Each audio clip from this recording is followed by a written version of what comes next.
क्या तब जाके इसकी ट्रीटमेंट हो सकती है? वो टाइम बेहतर होता है कि वेट करना चाहिए कि रिंकल्स पूरे चेहरे पे नुमा हो जाए और फिर उसकी हम जो है वो हम उसकी जो है दवाइयाँ लगाना शुरू कर दें, उसको बहुत पहले से रोकथाम जो है वो करनी चाहिए? किस एज से भी ये सारी बातें हम पूछेंगे। हमारी यहाँ पर डॉक्टर हैं, डॉक्टर हमदा आफ्ताब, डर्मेटोलॉजिस्ट हैं। तो सबसे पहले वेलकम आपको कहेंगे, बहुत बहुत शुक्रिया आपके टाइम का।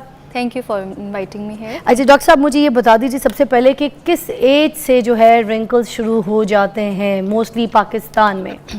अच्छा जी, रिंकलिंग या एजिंग की बात करें तो ये दोनों साइनोनिमस हैं, यानी कि जैसे जैसे उम्र बढ़ती जाएगी रिंकलिंग आती जाएगी। अच्छा। When a baby is born, अगर आप एक बच्चे की जिल्द को देखें तो वो कितनी प्लम्प, हाइड्रेटेड, और अक्सर लोग बच्चों के गालों को खींचते हैं तो कितने इलास्टिक होते हैं कि फ़ौरन से हाथ में आते हैं, दे रिकॉइल बैक। एग्जैक्टली। तो जैसे जैसे उम्र बढ़ती है वैसे वैसे आपके स्किन के टिश्यूज़ लूज़ होने शुरू हो जाते हैं। अच्छा। लचक ख़त्म हो जाती है। ठीक है।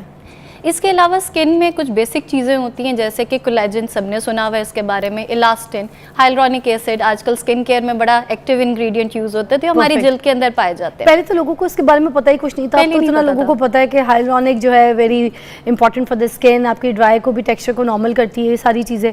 तो अब फिर भी मगर मुझे लगता है कि रिंकल जो है वो एजिंग प्रोसेस वाला जो सिस्टम है वो सबके ऊपर आता है। तो अब ये किस तरह से बचा जा सकता है इससे, और किस एज से जो है हम इसको तैयारी करना शुरू कर दें कि हमने आगे अपनी स्किन को जो है फ्रेश और बेबी रखना है? देखिए जी, आब हयात की तलाश तो सभी को है। तो अगर आप एजिंग के प्रोसेस को स्लो डाउन कर दें तो रिंकलिंग भी स्लो डाउन हो जाती है। एजिंग के प्रोसेस को जैसे स्लो डाउन करें अब ये तो पॉसिबल नहीं है, लेकिन आप बहुत सी ऐसी चीज़ें कर सकते हैं जिनके आप, जैसे कि आपका लाइफस्टाइल अगर हेल्दी होगा, डाइट, एक्सरसाइज, पोल्यूशन, स्मोकिंग, इन चीज़ों से बचें, ये चीज़ें वाकई असर करती। जैसे एजिंग का प्रोसेस स्लो होगा वैसे रिंकलिंग का प्रोसेस भी स्लो होगा। किस एज से, आपने ये भी बताना था कि किस एज से शुरू हो जाती है ये? अच्छा, अब ये है कि जैसे जैसे बॉडी में ग्रोथ का प्रोसेस खत्म हो जाता है वैसे रिंकलिंग स्टार्ट हो जाती है। अच्छा। अब वो ग्रोथ का प्रोसेस अमूमन लोगों में खत्म होना शुरू होता है, यानी कि थोड़ा सा स्लो होना शुरू होता है 20s में जाके। ओके। 20s की अपनी एज में जाके। तो जब हम प्रिवेंटिव मेजर्स की बात करते हैं तो लोगों के 20 ईयर्स ऑफ एज में शुरू हो जाने चाहिए। 20 के बाद तो असल जवानी शुरू होती है, वो कहते हैं ना कि 20 के बाद तो खूबसूरती निखरना शुरू होती है, तो उसके बाद वो एहतियात भी शुरू हो जाती है फौरन ही। जी, जैसे गाड़ी को ब्रेक लगाते तो आहिस्ता आहिस्ता जाके ब्रेक लगती है, उसी तरह से एजिंग का प्रोसेस भी ऐसे है कि वो थोड़ा सा लेट जाके होती है। अच्छा। बेसिकली ग्रोथ हार्मोन और कुछ आपके एक्टिव हार्मोन्स बंद हो जाते हैं आफ्टर 25-30, स्लो डाउन हो जाते हैं। एंटी एजिंग को रोकने के लिए कौन से ऐसे प्रोडक्ट्स हैं, कौन सी ऐसी मेडिसिन हैं जो खानी चाहिए, चाहे वो कोलेजन की हो या रिंकल्स की हो, वो कौन सी हैं जो देखने वालों को बता सकें? देखिए, आप जो खाते हैं ना वो आपकी स्किन पे नज़र आता है। It's literally true. अगर आपकी डाइट अच्छी रहती है तो आपकी स्किन भी अच्छी रहती है। उसमें चीज़ें होती हैं, एंटीऑक्सीडेंट्स वगैरह वाली चीज़ें बहुत अच्छी होती हैं, जैसे कि हमें अम्मी कहती थी कि आप हरी सब्जियां खाया करें, ये दैट्स ट्रू। इनमें एंटीऑक्सीडेंट्स होते हैं, मछली में होते हैं, आपके हेल्दी ऑयल्स में अच्छे एंटीऑक्सीडेंट्स होते हैं, फ्रूट्स में होते हैं। तो आप अगर अपनी डाइट अच्छी करते हैं तो इट मीन्स कि आपके रिंकलिंग का प्रोसेस स्लो हो जाएगा, झुर्रियाँ देर से आएंगी और जो बन रही हैं वो भी स्लो डाउन हो जाएंगी। इसके अलावा लगाने वाली प्रोडक्ट्स की अगर बात करें तो हर कोई कहता है कि हम कोई एक सीरम ले आएँ और उससे एक जादू हो जाए और हमारी झुर्रियाँ चली जाए। अमूमन लगाने वाली चीज़ों से रिंकलिंग का प्रोसेस स्लो तो हो जाता है, लेकिन जो झुर्रियाँ स्किन में पड़ जाती हैं वो जाती नहीं है। अच्छा। उसके लिए हमें फिर एक बार झुर्रियाँ आई हुई हैं चेहरे पे, अब उसके ऊपर कोई भी प्रोडक्ट लगा दें वो झुर्रियाँ जाएंगी नहीं, बस उसके आगे का प्रोसेस जो है वो स्लो हो जाएगा। स्लो डाउन हो जाएगा। Yes, yes. अच्छा, एक ब्रेक लेते हैं, ब्रेक के बाद आपको करते हैं वापस आके हम डॉक्टर हमदा से पूछेंगे कि इसके अलामात क्या है झुर्रियों के और कब से हम जो है एहतियात करना शुरू कर दें। Will be right back.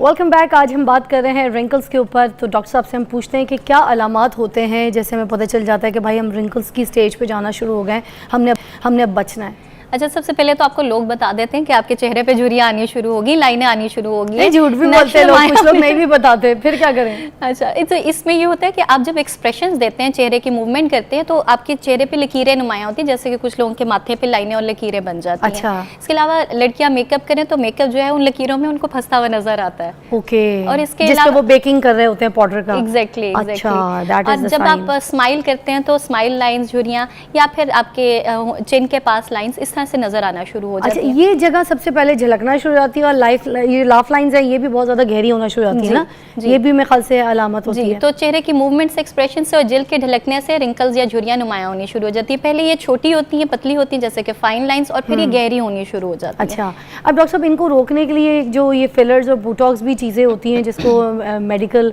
Firm में आप लोग के बहुत ज़्यादा इस्तेमाल किया जाता है, तो मुझे इसके बारे में भी बता दें कि कुछ लोग लगा लेते हैं ना ये बोटॉक्स वगैरह, तो जो माथे पे ऐसे आईब्रोज वगैरह है वो यूँ मोड़ नहीं सकते, उनकी आईब्रो ऊपर नहीं होती, नीचे नहीं होती, चीक्स वगैरह स्माइल नहीं होता, तो वो इनिशियल स्टेज पे क्या लगा सकते हैं अपनी ऐसी स्टेज पे कि फ़ौरन लगाएं तो वो रुक जाए? अच्छा, हम हमेशा कहते हैं कि एहतियात इलाज से बेहतर है। अब ज़माने में प्रिवेंटिव बोटॉक्स का कॉन्सेप्ट आ गया है, यानी कि आप झुर्रियाँ पड़ने से थोड़ा सा पहले हल्का सा बोटॉक्स यूज़ करना शुरू कर दें। किस एज में? लेकिन ये 25 एंड अबव के लिए रिकमेंडेड अच्छा। है, अर्लियर एजेस में रिकमेंडेड नहीं है, जब तक कि बहुत ज़्यादा कोई गहरी झुर्रियाँ ना पड़ी हों। ठीक है, तो उससे आप एक कंट्रोल तरीके से बड़े अच्छे से इनको नेचुरली इरेज कर सकते हैं with the help of Botox. With the help of Botox. ठीक है। इसके अलावा फिलर होते हैं, लेकिन फिलर बहुत माइन्यूट अमाउंट में, थोड़ी मिकदार में करने से बड़ा अच्छा रिजल्ट मिलता फिलर है। तो लिप्स के लिए होते हैं ना, ये फिर बाकी फेस के लिए भी काम आते हैं? जहाँ किसी पर भी मसल झुर्रियाँ हो वहाँ पर आप फिलर यूज कर सकते हैं। ये भी मसल रिलैक्स के लिए होता है? बोटॉक्स मसल रिलैक्स के लिए होता है, क्योंकि जहाँ पर भी झुर्रियाँ एक्सप्रेशन से बन रही हैं, लाइंस बन रही हैं, वहाँ पर बोटॉक्स लगाने से मसल्स रिलैक्स होते हैं और झुर्रियाँ थोड़ी सी कम वाज़ेह होती हैं। अच्छा, फिर इसके अलावा आप स्किन केयर की बात करें, क्योंकि हर कोई तो बोटॉक्स फिलर्स वगैरह नहीं कर सकता। ठीक है। तो मेरे पास आते हैं, पूछते हैं हम क्या इस्तेमाल करें। ठीक है। तो एक तो आप सनस्क्रीन का इस्तेमाल करें, जो कि इस शो पे काफ़ी डिस्कशन भी हमारी रहती है कि धूप जो है आपके चेहरे में झुर्रियाँ बनाती है।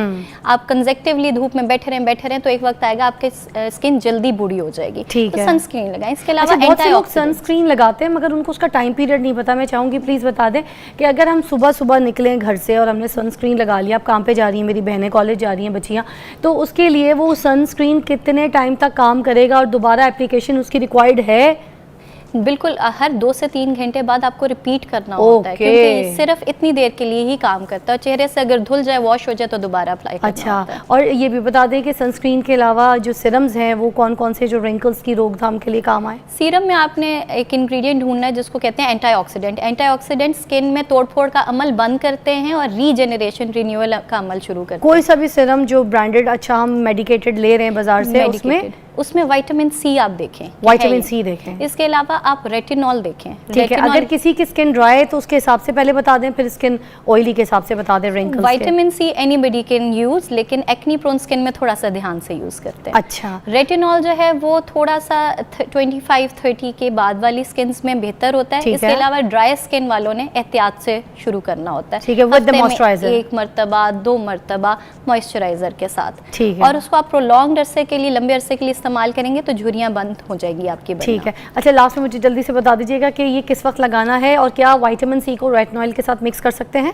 विटामिन सी को और रेटिनॉल को मिक्स नहीं कर सकते। विटामिन सी अलग लगेगा और रेटिनॉल अलग लगेगा। विटामिन सी आप दिन में लगाएंगे, रेटिनॉल आप रात में लगाएंगे। Okay, perfect.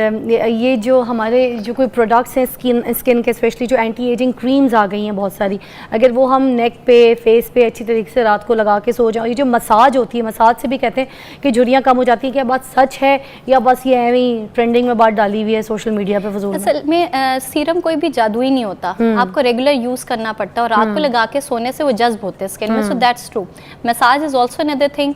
मसाज आप कंजेक्टिवली अच्छे तरीके से करते रहें तो वाकई एजिंग का प्रोसेस स्लो होता है। अच्छा, रिंकलिंग का प्रोसेस वाकई स्लो होता है। तो जो मसाज के लिए ऑयल है, फेशियल ऑयल्स, वो कौन से यूज कर सकते हैं स्पेशली फॉर द रिंकल्स? आप नेचुरल ऑयल्स की तरफ जाएं। जैसे इसमें तो एंटी एजिंग भी होता है ना, कोकोनट, तो डॉक्टर साहब कोकोनट इस्तेमाल कर सकते हैं? कोकोनट ऑयल यूजुअली कमोडोजेनिक होता है, यानी कि उससे चेहरे पे दाने बनते हैं। ओके, तो हम फिर कौन सा करें डॉक्टर साहब? प्योर ऑयल हम लगाने को रेकमेंड नहीं करते। आप अच्छा मॉइस्चराइजर लेके उससे मसाज कर सकते हैं। Not with the oils, with the moisturiser. कोई भी अच्छा मेडिकेटेड या मसाज मॉइस्चराइजर्स जो आ गए बॉडी मसाज वाले, वो भी चेहरे पे कर सकते हैं? चेहरे को जरा ख्याल से आप रखें, ज्यादा बेहतर है। उसके लिए स्पेशल मॉइस्चराइजर होता है। Thank you so much doctor साहब, आपकी तशरीफ आवरी का बहुत बहुत शुक्रिया। आज हमने बात की रिंकल्स के ऊपर। अब अपना प्लीज़ बहुत ख्याल रखिए, क्योंकि अगर आपका जो चेहरा है वो सही नहीं होगा तो आपका कॉन्फिडेंस लेवल जो है वो ख़राब हो जाएगा। अल्लाह ताला ने हमें बहुत खूबसूरत बनाया है, बहुत प्यारा बनाया है,